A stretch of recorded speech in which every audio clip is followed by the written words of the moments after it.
There. Perfect. We are live. Hi, Jourik. How are you? Hello, Ivan. I'm very good. Thank you very much. How about you? I'm great. I'm sporting a similar mustache and goatee as you. I thought I'd do that in honor. So now Yeah, we're not just two Belgians in a look discussion, but we're two similarly looking. But well, you have more hair than me, but we are on the same page. Hi, everybody. Welcome to LocDiscussion with Jourik Ciesielski. Jourik, you're getting so famous, it's a bit redundant to do a long introduction, but I want to ask you maybe for 30 seconds to quickly share with everybody who you are and what you do, and then we'll kick right off into the topics we've prepared. sure. So I'm Jourik Ciesielski. I have a Polish name, but I'm actually 100% Belgian. I'm wearing a couple of hats in the localization industry. I'm the CTO for Yamagata Europe. We are a mid-sized LSP based here in Belgium. So basically responsible for everything that's related to technology there. And I'm also the co-founder and the owner of my own company, CJ International. And under the umbrella of my own company, I provide three big services, which is language technology consulting, engineering and development, and industry research.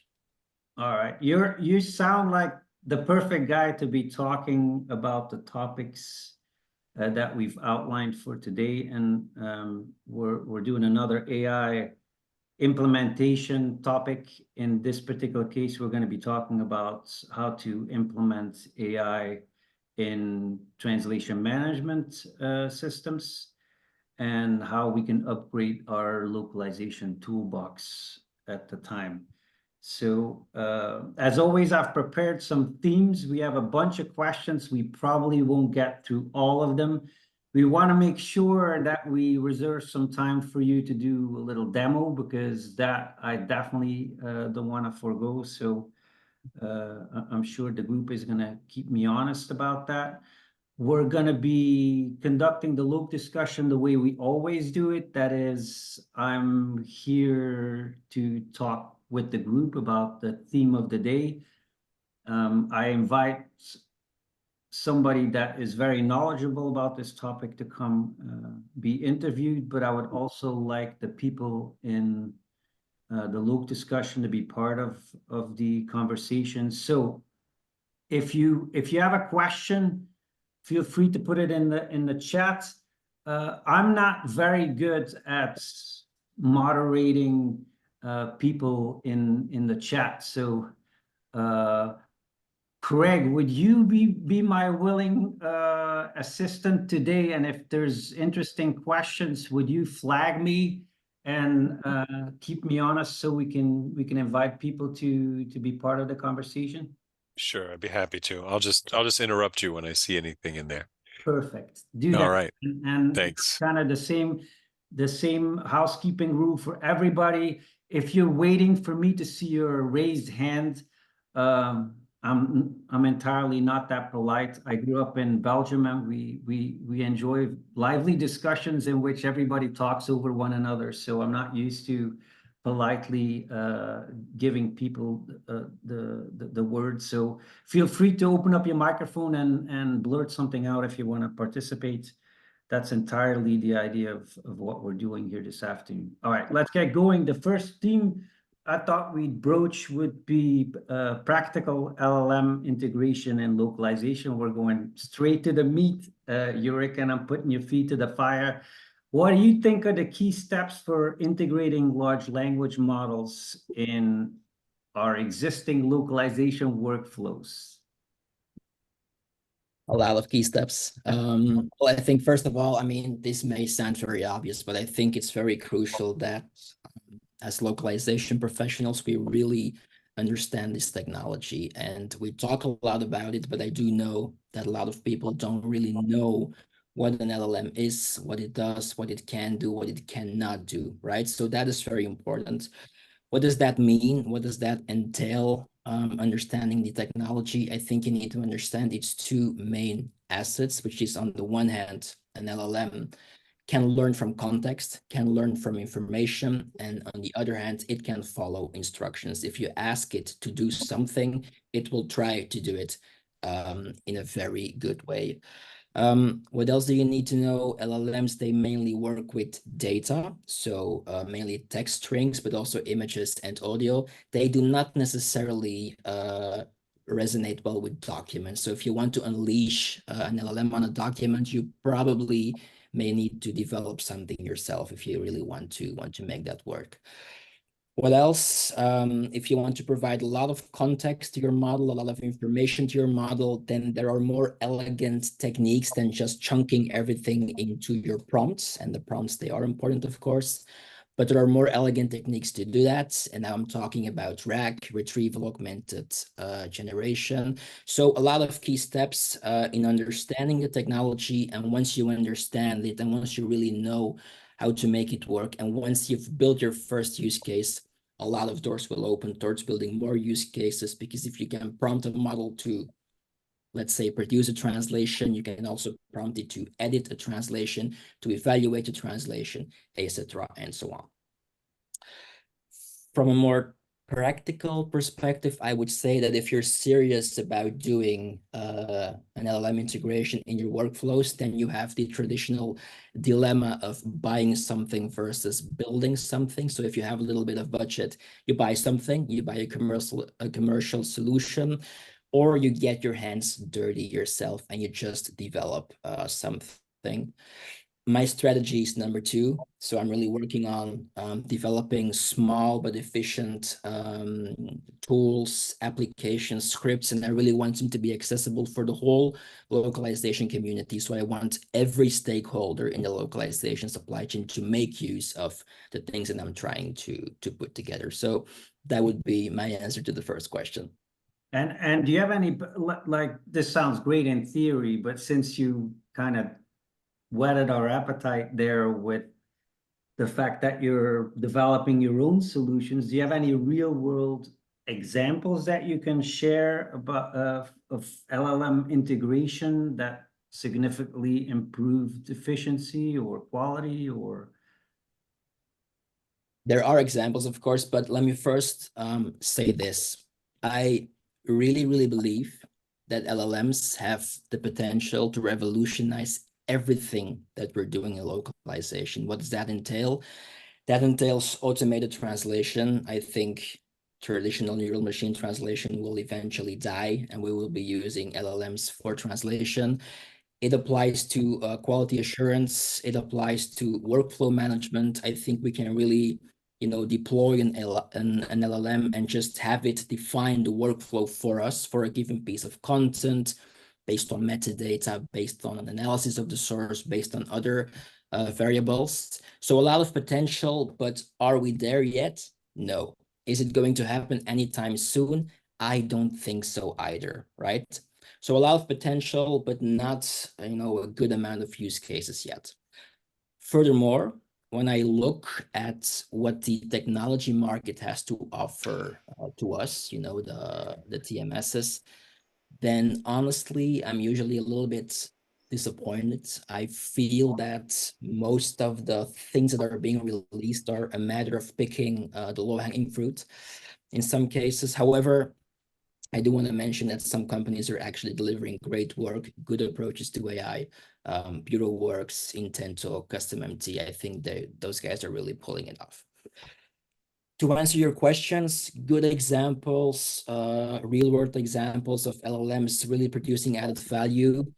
I think right now, the real added value of LLMs is mainly centered around those typical localization tasks that are, a pain in our rear ends, tasks that are very cumbersome and very time-consuming, and no one wants to do them. Think about terminology extraction, think about translation memory cleanups, think about term-based cleanups, think about targeted QA. That's where I'm seeing some very good results, and I'm actually seeing companies that are trying to deploy LLMs for those purposes.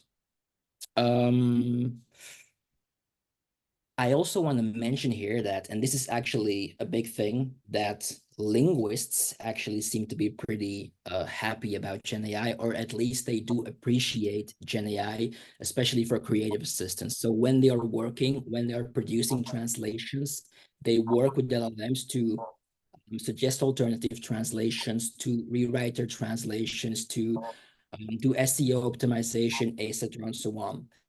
And this is actually a very big and a very important difference with the previous big technology thing, machine translation, where the perception of linguists is primarily negative. So they seem to like it, and this is a very big thing in the whole rollout of LLMs in our workflows. It might probably have something to do with the fact that the way AI has come upon the scene is so democratic, right? The technology is available to everybody, and even if you don't want to pay for a subscription to ChatGPT, you can have access to technology in a way that maybe with prior technologies was not the case. Exactly. Yeah. Exactly. So what are some of the challenges that you see are most common implementing LLM solutions? So for me, there are In localization, we're talking about this, localization. obviously, yeah. Yeah, so I identify two big challenges for us as an industry. One challenge is purely technical. The other challenge is more operational, you know, from a process perspective. Let's start with the technical one. So a lot of the technology that we are leveraging, or basically every technology that we are leveraging in our workflows, is very, very task specific, right? Think about machine translation. You give a piece of content to the model and you get the same piece of content back in another language. Think about transcription tools. You send some audio, you get text back. Think about our translation memories. You try to produce or reproduce existing translations. Very specific scenarios, very black or white, right? This doesn't apply to LLMs at all, right? So now we have this new technology and we're actually forced to talk to those models, to interact with those models, prompt them to do something, right? And we need to get our prompting right. We need to do it with a vision. We need to do it with a very good strategy. They're not task specific at all. It's really up to us to make them task specific. And that is a pretty difficult thing to do. It requires education, it requires workshops, it requires a real shift in how we think about technology and how we leverage the technology. So that would be my answer to the technical challenge. The process challenge, it's not even a challenge, it's a problem, according to me.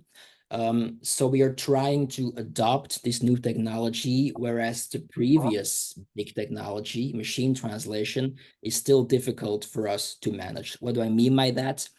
I think that our industry hasn't even fully adopted machine translation yet in the workflows. There are still a lot of problems with it.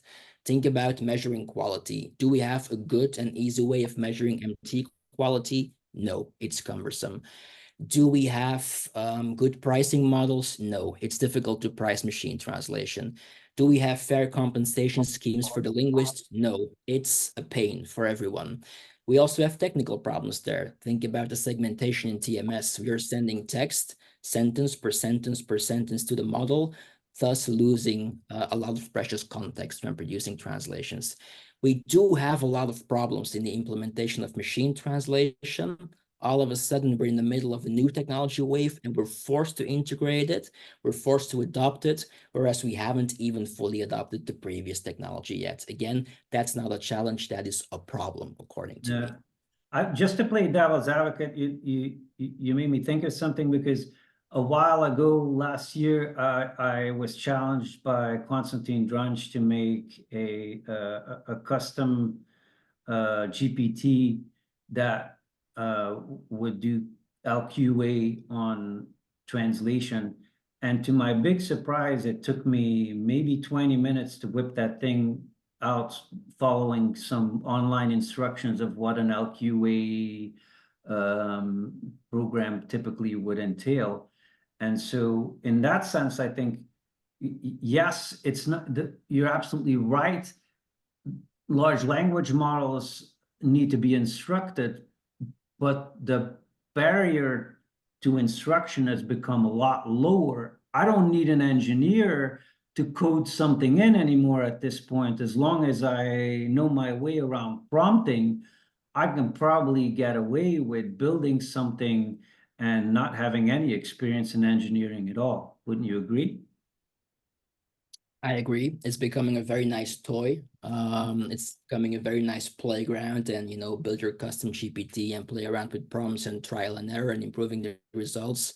That's right, but it doesn't tell anything about deploying your LQA agent on large sets of content. It doesn't tell you anything about the accuracy of the results that it produces. It doesn't tell you the real impact it can potentially have on your localization workflows. So the start is very good. The barrier to work with this technology is becoming pretty low. That is absolutely right, but it still doesn't really tell you how big the impact can potentially be if you actually deploy it in your localization workflows. And that's something to be aware of for us as an industry, which brings me back to my answer. We really need to adopt machine translation first, like fully, and then go on with the next step, which is LLMs for all kinds of tasks.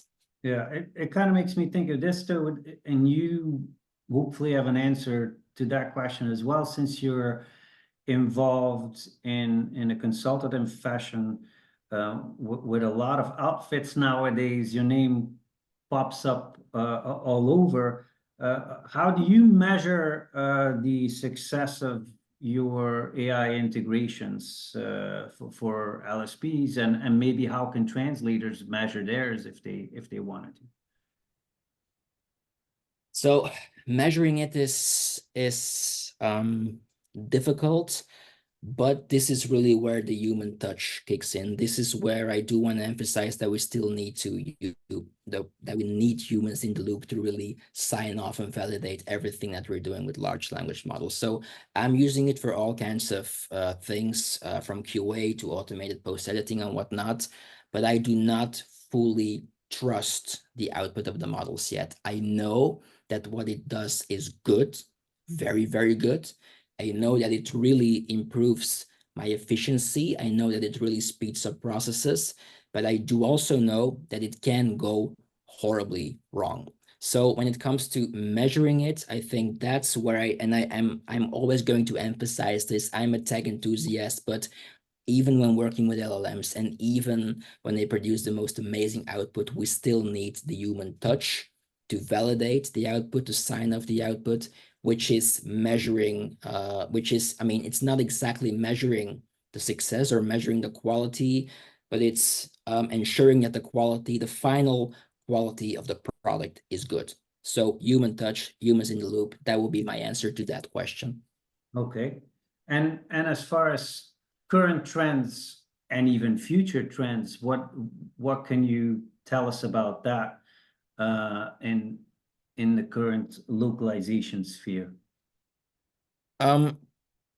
First of all, QA and LQA. So quality assurance in general, I think it will be completely revamped by LLMs, and it should completely be revamped by LLMs. And I guess we will be talking a little bit more about QA in today's session, but I honestly think, and a lot of people will agree with me, that QA is one of the most cumbersome disciplines in our industry.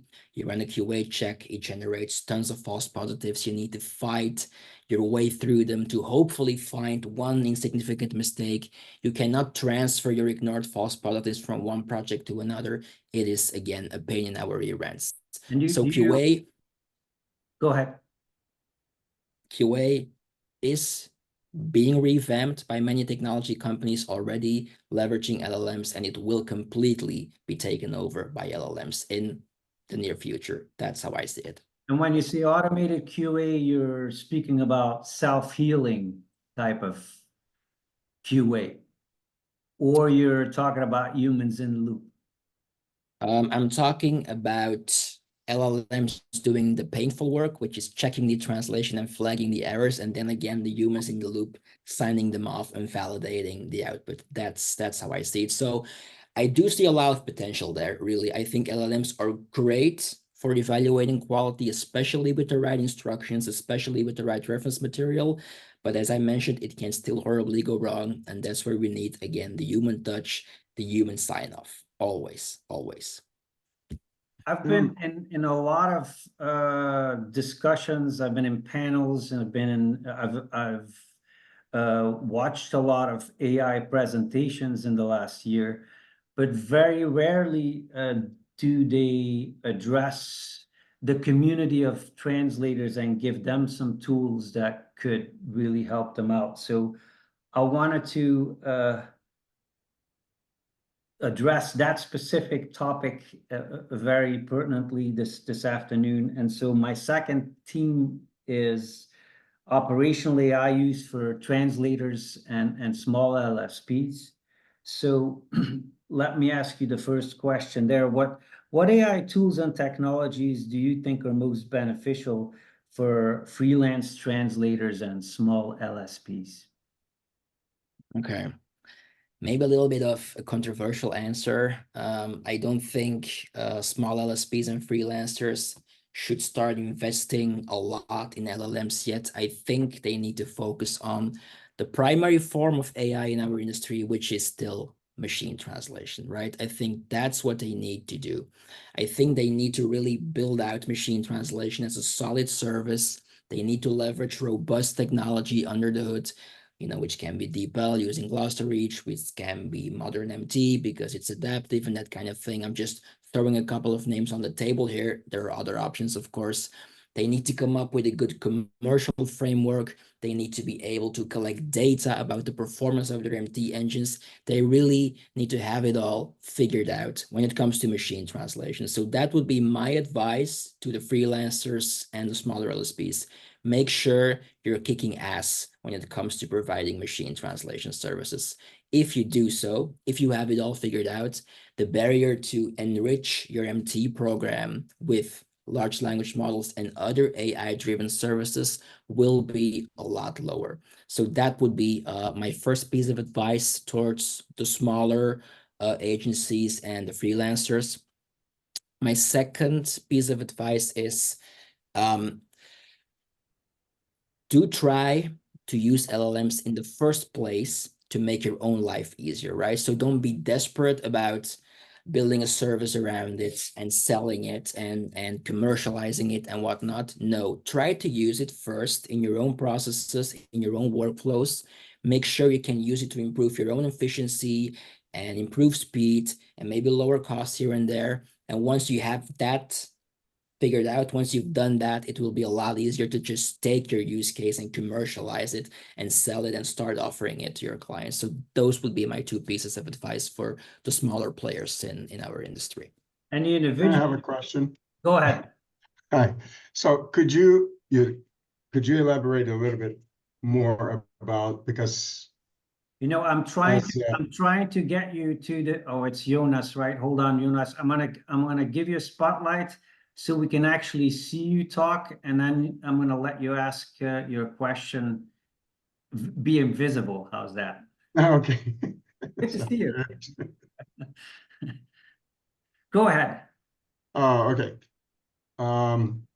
So my question is just for you to elaborate a little bit more, because when you say that the translators should be more accustomed or really familiar with machine translations and utilize that.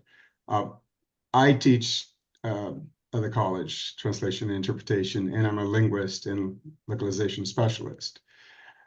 That's a given because we're all, if you are a professional translator, you should be using machine translation to do all the work, right? So we also are already using AI a little bit to further that. So when you say that they need to invest in that, could you elaborate a little bit further? What do you mean by that? Because we're already, most people that I know, there are translators that I work with or that I train, they are already using those tools. Of course, machine translation has been part of our workflow for many, many years. Yeah. I think in my experience, there still is a lot of misuse when it comes to machine translation. People are reckless about it and they're just doing whatever they think feels right, but they're doing it actually wrong, right? So what do I mean by that? They just launch some Google Translate on their content, and then they just ask a post editor to review it at review rates and that kind of thing. And that's exactly where the whole negative connotation of machine translation comes from. I think But that, yeah. but you're saying that the small businesses, because I mean, a translator will never, well, again, talking about a professional translator or even my students, Google Translation, no, it would be more integrated with some other machine translations, even Google. But of course, they know that that is just a sort of a unblock for the writer's block, sort of, right? That it's the starting point that they, before they even, that's just to give them an idea or a suggestion of the string that they're translating. And then of course, right there, they have to do a revision and editing, before they even send out to do it. So, because to me, it feels like if people are doing that, they're not really translators. They're just, I mean, they never had any training or formal training to be a translator if they're going that path. No, not at all. I mean, when I was No. talking about the misuse, I think that that's something that we need to really deal with as an industry. There still are too many cases where people are reckless about machine translation and they just dump some Google Translate in there, shoot it at the translator, and the translator is forced to work with it, right? And I'm seeing so many cases there. That's exactly what I mean. I'm not talking Okay. about linguistic capabilities because I know they're very good. Translators often have a better understanding of how machine translation works and what they could potentially do to make it better than the actual project managers on the LSP side who are actually Right. Yeah. projects. That's Yeah. exactly That what I agree completely, because I see that Yeah. a lot of companies first using machine translation, then send it to us. Hey, can you post edit or can you fix Yeah. this? Because I mean, as soon as I read something, I know it's a machine translation automatic. As a linguist, you can just spot right it. The first paragraph is like, oh, this is a machine translation, because it doesn't flow naturally like in a native language.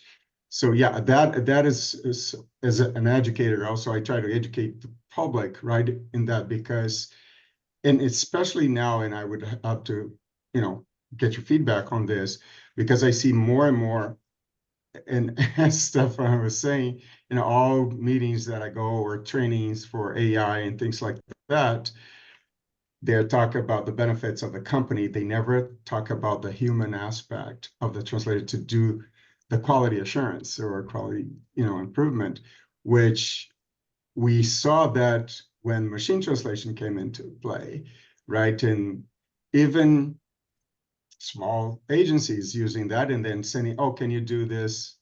And it's Get off of the snow. Uh, If you want to Uh, join in, you can, but otherwise, yeah, go ahead, jump in. turn your microphone up. I actually want to want to. Stefan, can I Yeah, just go real ahead. quick? Yeah. Jourik was headed towards something there where I think he was giving us the negative use case, and I think the next words were going to be a better vision of the positive use case, and I'd like to hear that positive use case. Yeah. Because you were talking about, what doesn't work for machine translation. Be curious to hear what you think is a better program. I actually forgot what I was going to say, but I mean, no, I mean, it basically, and your feedback is so appropriate. It's so right. Basically what I was trying to do is really highlighting the problems that we're still having with machine translation, and what it still has this negative reputation, and for good reasons, right? And that's something that we really, really need to deal with as an industry. So what do I believe? What do I think that we should do? We should really have a good understanding of the different technologies out there. We should be or we should know how we can take, for example, a base engine and make it slightly better with easy customizations, quick customizations, without the need of running this cumbersome engine training. And you can do that, right? You can use DeepL and attach a glossary to it. It's extremely good. You can use modern MT. It learns dynamically from post-editing corrections, and it's really good.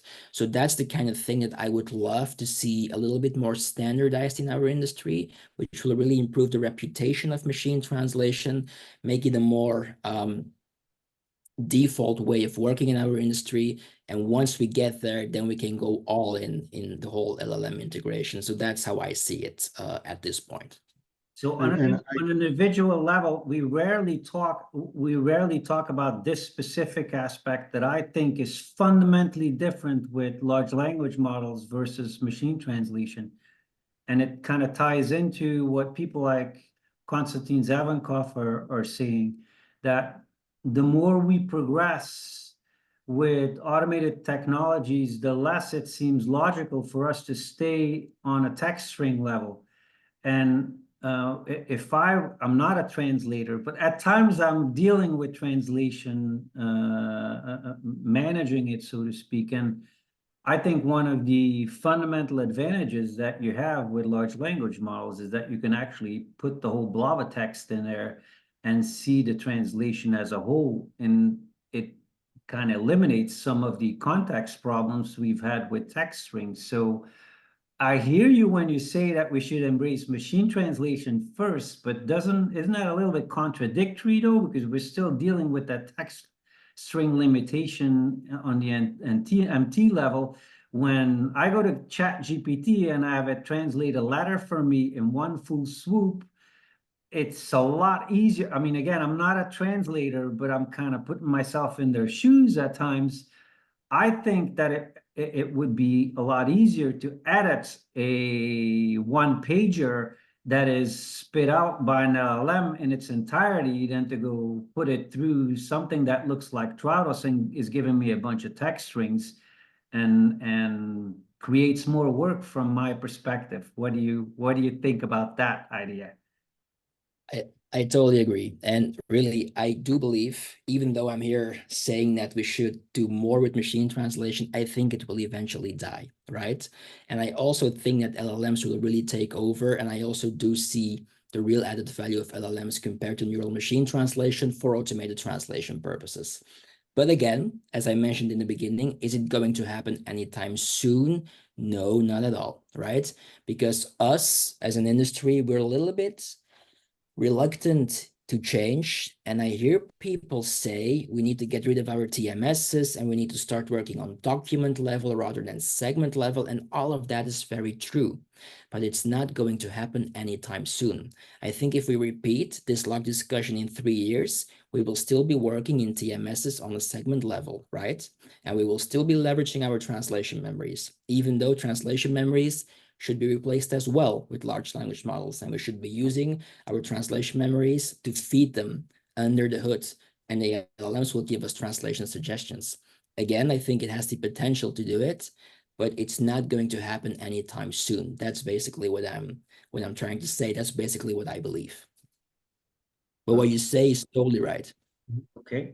As I see one thing, just a comment with Stefan said, because I see that and I do that as a translator, just using AI to just spit up the whole document and then I go post-edit.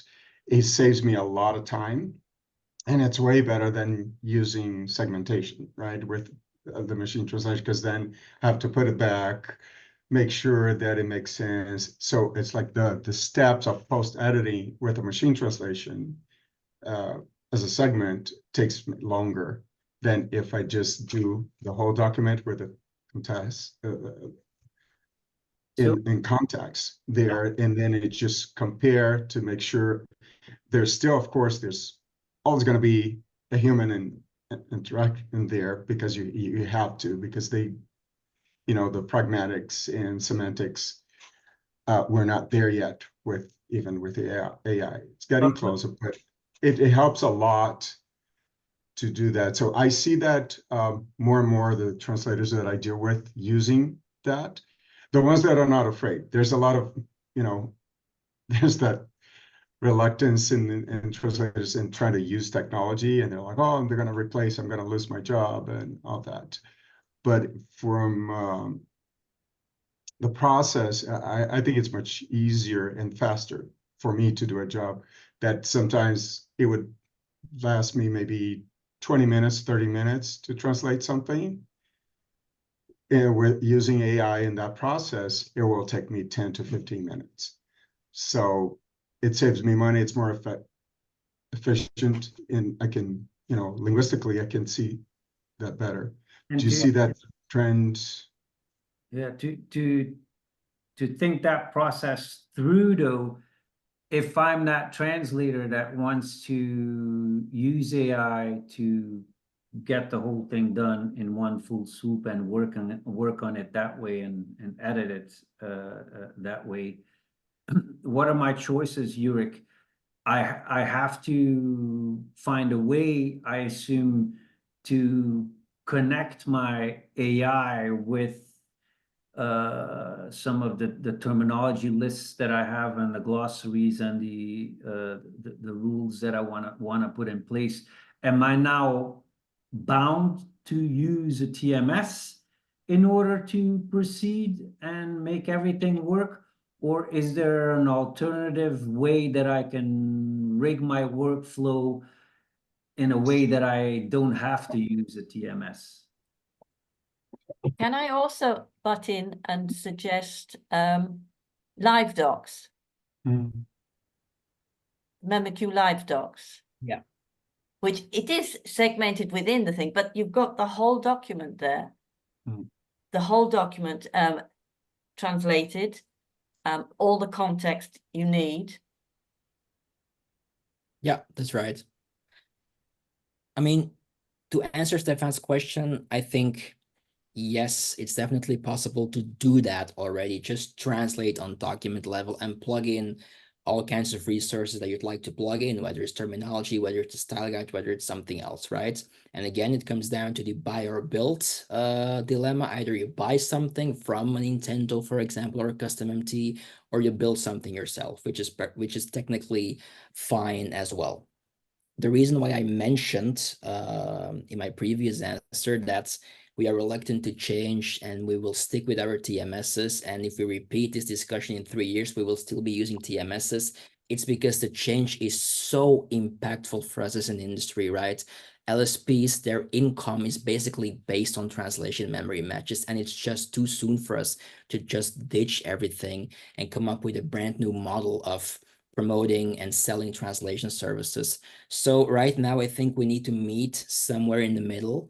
That's at least what I'm trying to do, right? Meeting in the middle and just keep on leveraging the TMS, but do very good integrations of those LLMs and integrate every kind of resource that could improve the quality of what you're trying to do, whether it's a terminology glossary or a TM or a live docs, which is a very good example, by the way. But that's how I see it. I think right now we need to meet in the middle if we want to do something with LLM already, but not lose, the core of our business of translation services.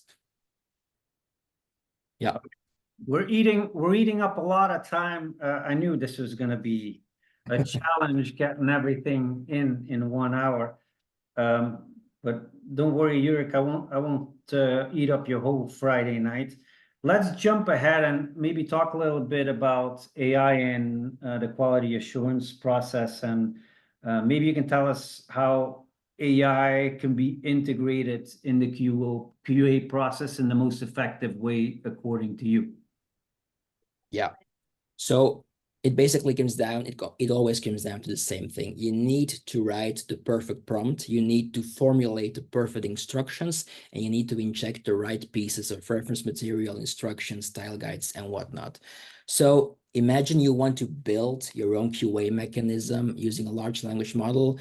You would do something like this. First, you would define the errors or the error types you'd like the model to check on, whether it's I don't know, formatting, numbers, consistency, whatnot, terminology.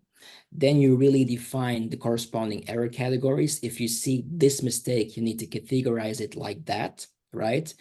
You inject pieces of reference material, which can be a style guide, which can be a terminology list, etc., and so on. And then, this is very important, you define or you tell the model what the desired output format is, right? It can be an evaluation, it can be a score, it can be a score plus an evaluation, it can be a pass versus fail indication, it can be whatever, right? You're in charge. You define what you want to get out of that model. And if you want, for example, that the model calculates a score for you, you really need to explain step by step how the score needs to be calculated, right? If you see this +2, if you see that -1, etc., and so on. And if you do this step by step and you give an example and then you come to the final score in your prompt, that's what we call chain of thought prompting, a very specific prompting technique. And I do know that the results are typically very good. And all of that, of course, happens under the hood, defining the errors, the categories, injecting the reference material, defining the output, explaining the logic. Everything happens under the hood. So you just unleash your logic on your TMS, on your document, whatever, and you just get the output. So something goes in, something comes out, and all the prompting happens under the hood. That's basically how it would work.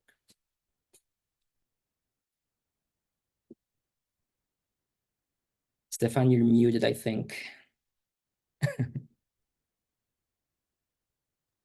You need to fill in, Stefan? No, it's fine. I was replying to a question in the chat, and I figured you guys would not want to hear me type, and that's why I muted myself.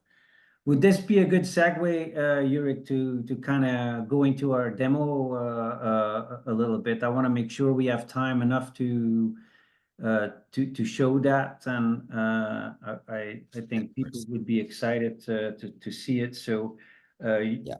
Jourik, you've prepared something about automated post editing, and I think we're going to do it with MemoQ. It's funny because somebody in the chat just asked that very specific question about MemoQ as well. So if we're piecing it on that TMS. Yeah, that's me, Stefan. I asked that question. Yeah. Thank you for taking it up. Just a second. I'm gonna find you, and I'm gonna. Stefan, it's absolutely all right. I mean, we can take this forward. That's me for highlighting this question. It's okay. Yeah. Okay. We'll just do it like that. Jourik, let me. I think I've just made it possible for you to share your screen if you. Let's give it a try. And there we go. If you see an empty Google Chrome tab, then we're good. Yeah, so a little demo. I've prepared, or I've developed a framework. I engineered it myself from the bottom up in Python, which basically allows you to run your own LLM use cases, whether it's QA, whether it's augmented translation, whether it's automated post-editing, directly in your TMS, right? Right now, I support 3 TMSs, Phrase, XTM, and MemoQ, and BureauWorks and Trados are in the works as we speak. So the demo that I've prepared is about automated post-editing. What does that entail? We have a project. Let's do MemoQ in this case. We have a project in MemoQ. We have some translations filled in, translation memory matches, and some machine translation. And basically, we're going to ask the LLM. In this case, it's GPT 3.5 Turbo. Works perfectly for this kind of task, by the way. We're going to ask it to automatically post-edit the machine translations in accordance with a style guide and a terminology list. So let me quickly pull up the resources, maybe. References, I have a style guide.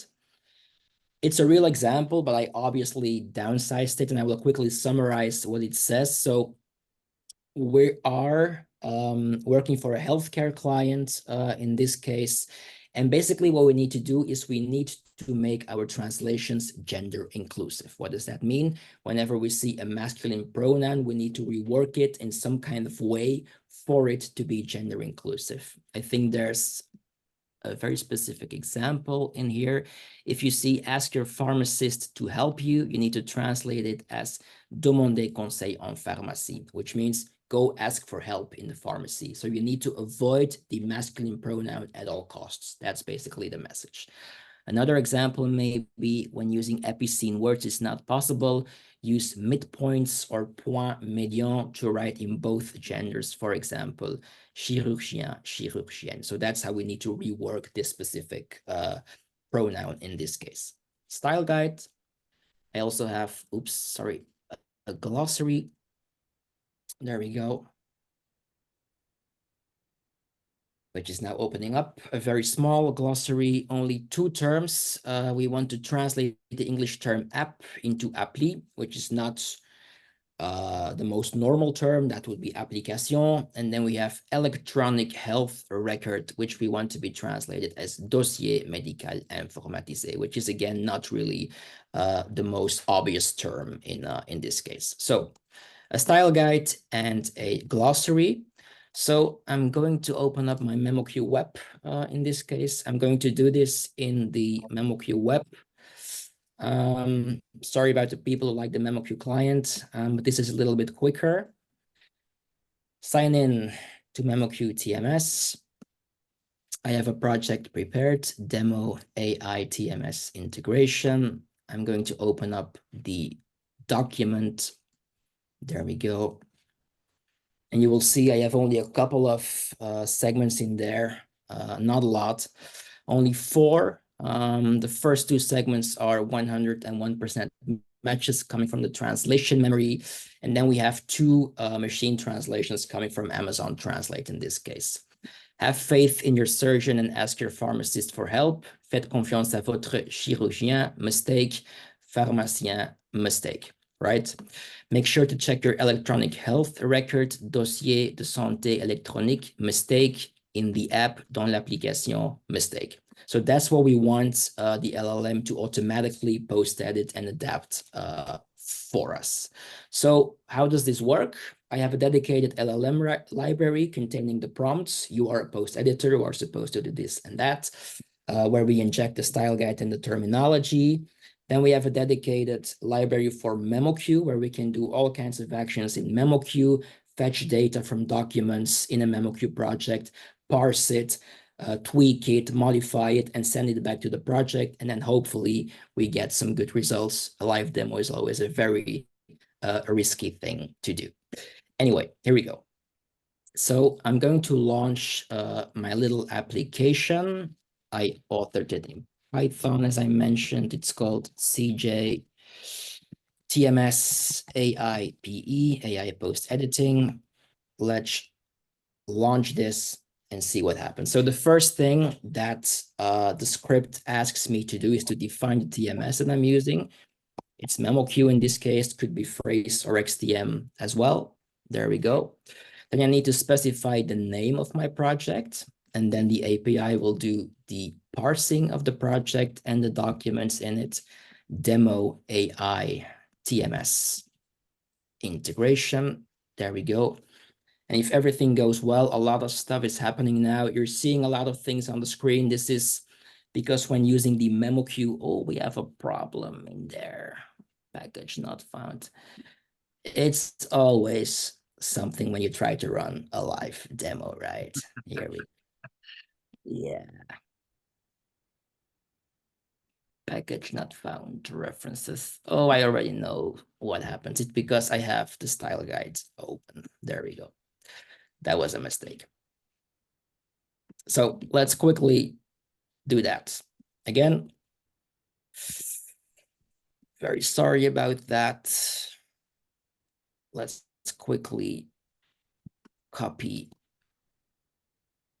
the location. There we go. Keeping a really cool head, Jourik. Sorry. You're keeping a really cool head. Yeah.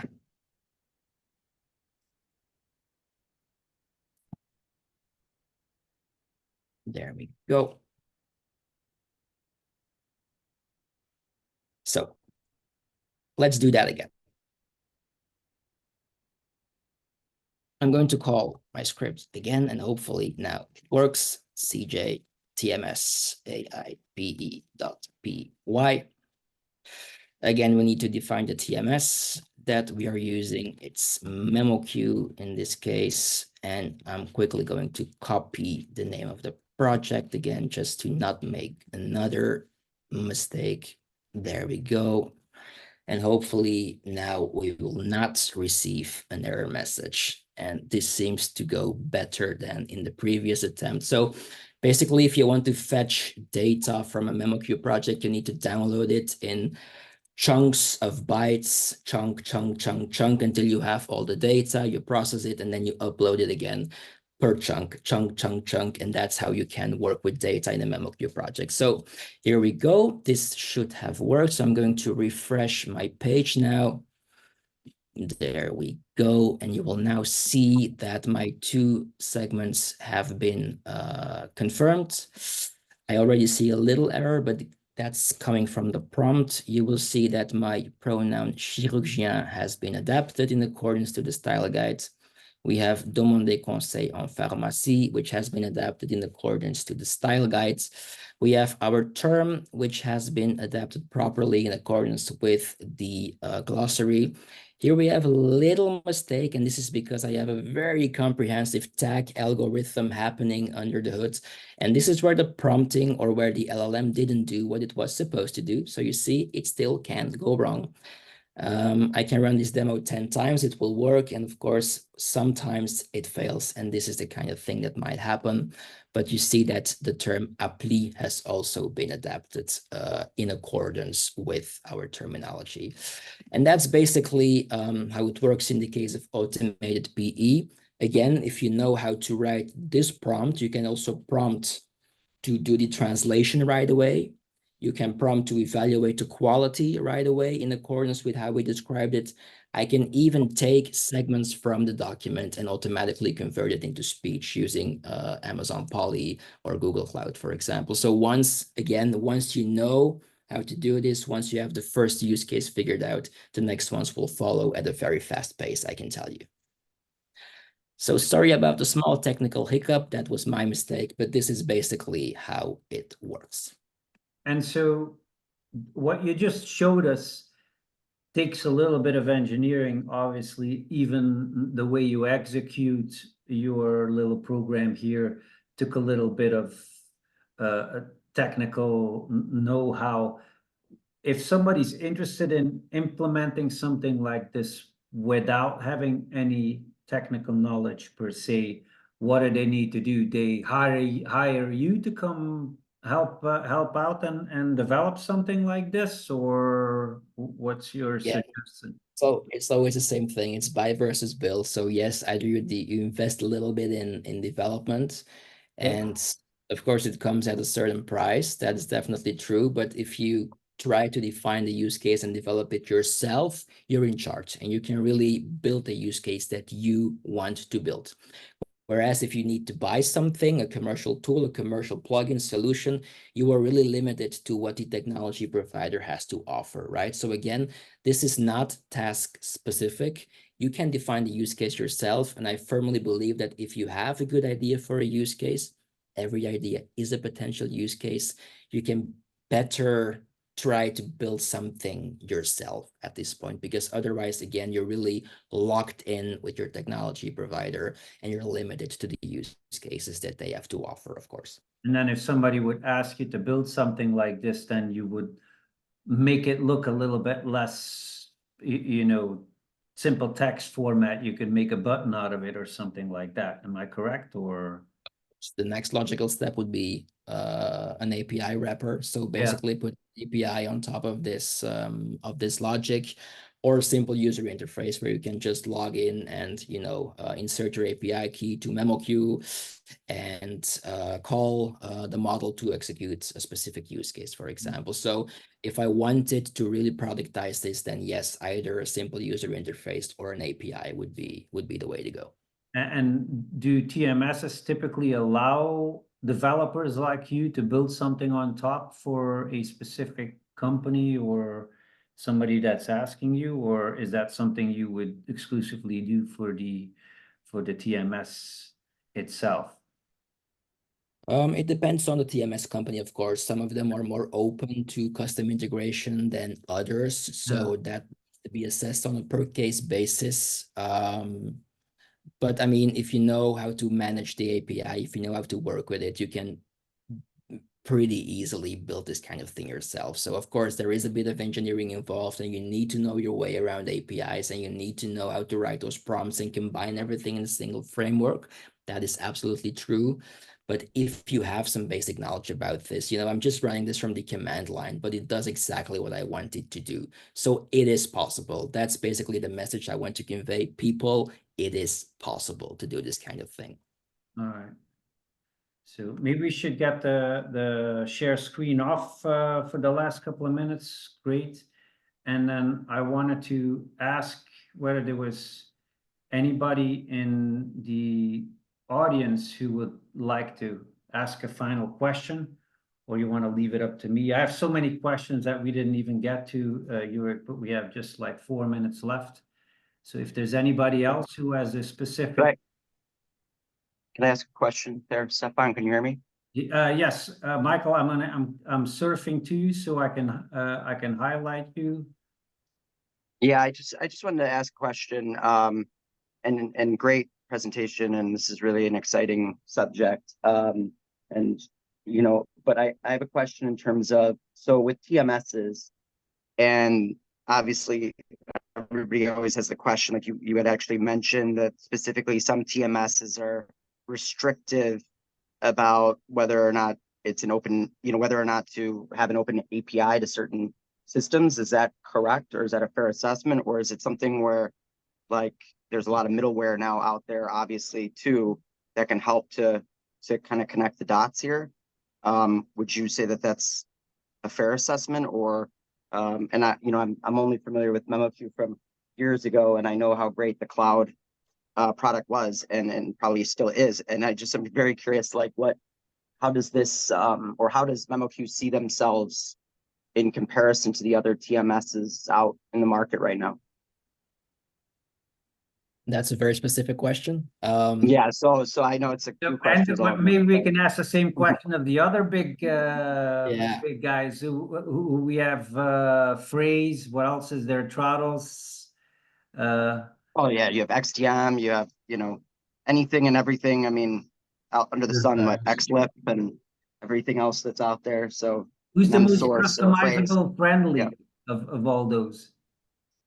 Well, I mean, if you have an API that allows you to do what I want it to do, then it doesn't really matter. But just to give you one example, in the case of MemoQ, they have a SOAP API, which is a little bit more difficult to handle than, a simple REST API, which is the case in XDM and in Phrase, for example. So if I would just look at the API, then my preference goes to the REST API. So it doesn't really directly answer your question, but purely based on the API, I obviously prefer REST APIs. But to come back to the MemoQ thing, well, your assessment is right. Definitely. Some of the TMS providers are very open, and if I reach out to them, they're like, oh yeah, let's have a meeting and let's talk about specs and let's talk about turnaround time that we need to make this happen, etc. and so on. Others are like, no, this is not going to happen. Others will say, look, we have an open marketplace, publish it there, and good luck. So it really depends on the TMS company you're working with. Specifically, when it comes to MemoQ, I don't want to say that TMS-A is better than TMS-B. I mean, just like there's a restaurant for every occasion, there's a TMS for every use case as well. And I, for example, believe that MemoQ is the best when it comes to linguistic tasks. The editor is so strong, so many resources, hidden gems. So that's where I situate MemoQ right now. Top player when it comes to linguistic capabilities, and they're also really finding their way in the whole AI space, and they're building this new adaptive translation on GPT 3.5 Turbo. So they are really doing a lot of interesting things. So that's how I look at MemoQ right now. Is there a reason why it wouldn't be like Omni rather than 3.5? And also, are you one of the things you mentioned with the variation in the way that companies do things, and it's not a judgment, right? But I have a hard time just being objective with some of the stuff that holds people hostage, right?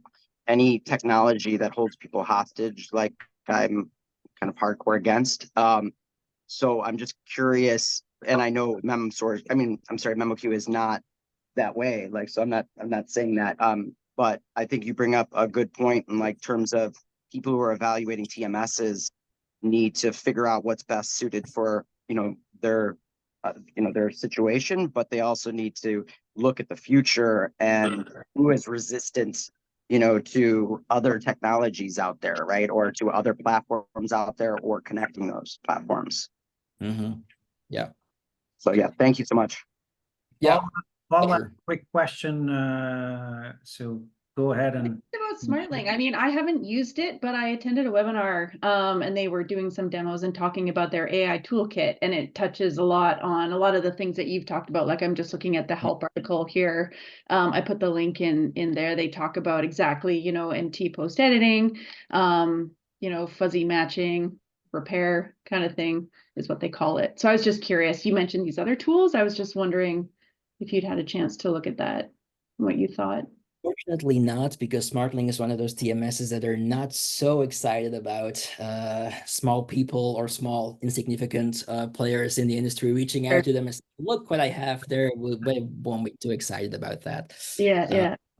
And the thing with SmartLink is I know they have very knowledgeable people in their team, and I know that they're working on some interesting cases, and they're packaging it as AI-driven human translation. So they have still their translation services, human in the loop, and they just try to improve the process here and there by injecting AI. For example, automated post-editing, that's exactly what they're doing too. So that's the deal with SmartLink. Okay, thanks. All right, we covered about 55% maybe, Jourik, but that means you had a lot of really interesting things to say, I reckon, and I hope everybody was as thrilled as I was to be able to listen to your wise words this afternoon. Thank you so very much for joining us today. You're gonna go have a duvel, I hope. Oh yeah, it's already waiting for me. I'm gonna go back to work, and a lot of us here on this side of the pond will do the same.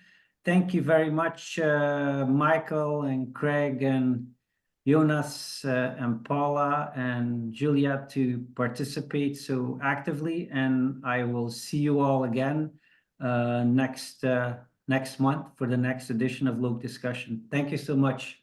Have a nice evening. Thank you, Stefan. Thanks, Thank you, everyone. Bye, everyone.